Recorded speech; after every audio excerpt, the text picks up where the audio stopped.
Alright, this is Head Coach Ross of the ATACX Gym showing you the elbow sandwich part 2 video. And what we're doing here is we're combining what some would say are karate and Muay Thai and Kung Fu techniques, but each and every one of these systems already have these techniques within them. Again, like I always say, it's not just what you know, it's how you train these techniques. So, one of the big issues I've had with the classic or the more consistent way of throwing the elbow sandwich in KENPO is that it's dysfunctional. It recommends basically stepping forward with your right side, firing your right elbow up at shoulder height, while at the same time smacking and making contact with your opponent's face with your palm and your elbow. The sound is like either a smack, it's either done at the same time by most instructors who I think are missing a bit of the cadence of the real life application, and then other more functional instructors will say that the movement is like back, which is actually more correct. It's heel, palm here, the elbow there. Well, there are a number of issues that I also have problems with in this regard, and I combine them and use them in a single flow. The techniques that we tend to use for the elbow sandwich are multiple movements, and they give rise to continuous flows, continuous series of devastating blows. Not only do we use the heel palm and the wrestler's snap down to move our opponent, and let me help you here introduce Al again to help us out. What I mean by that is I'm going to turn you to this side here so you can see.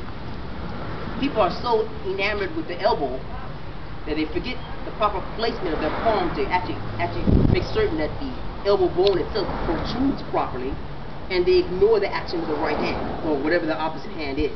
In this case, because of camera angle, I'm going to use my left elbow, my right hand. You're facing your opponent, and say his hands are down, for whatever reason, and you decide to do this technique.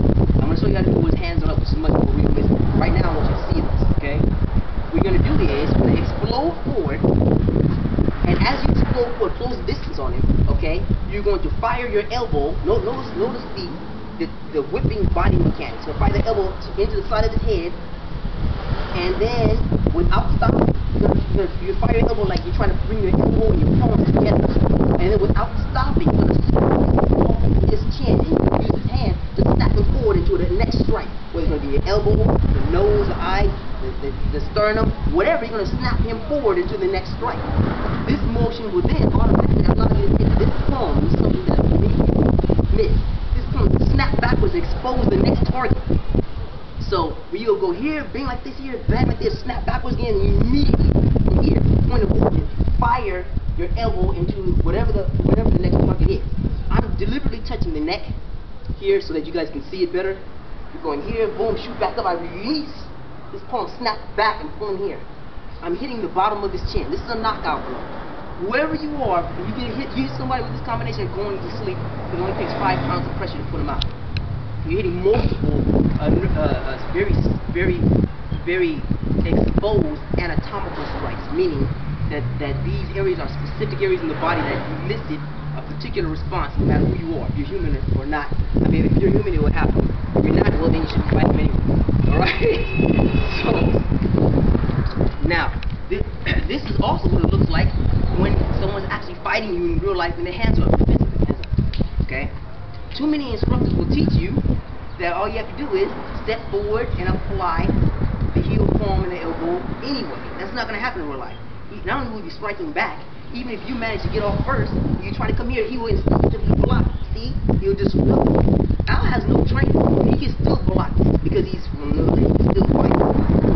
So, what you realize you have to do is you have to insert technique, and then you have to get past the defenses. Okay? There are a number of ways to do that.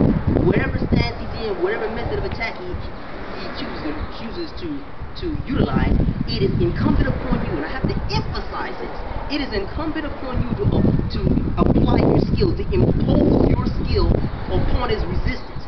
You do not, your attacks and your defenses are not dependent upon his attacks and his defenses.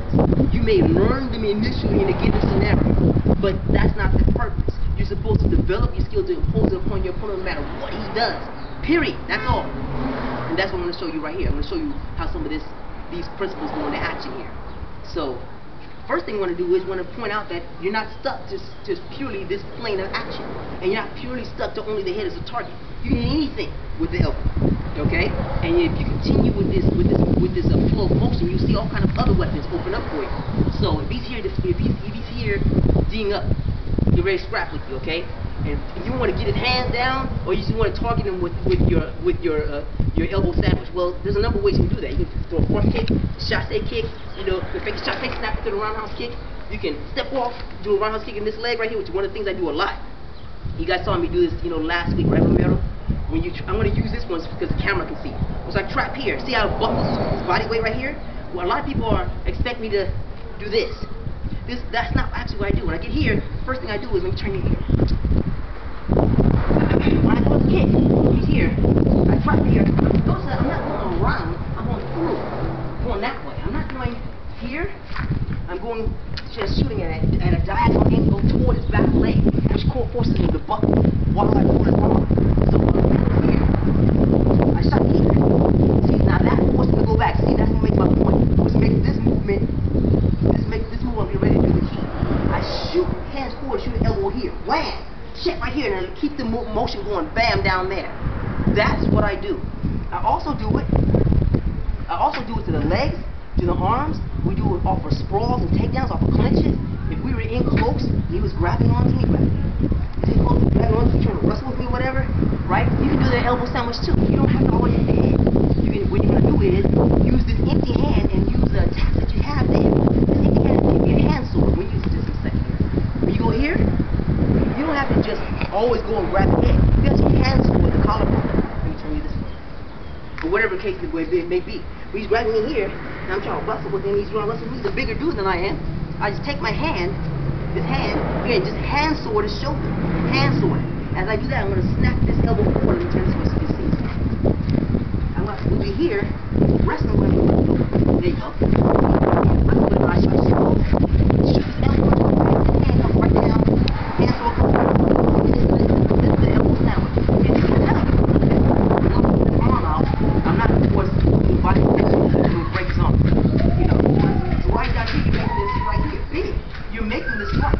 I tend to hit not only the arm, but right under the arm. The armpit. So I'm going to hit here and slide right into this area. Right now, you see the reaction. So you can hear boom, boom, that is what happens. And you notice all I'm doing is just barely touching him. Bing, bing. Now, remember I told you guys, strike the snap action? Well, once I hit him here, boom, right here, you guys remember frictional KENPO? All we're doing here is just dragging him into the rest of the technique.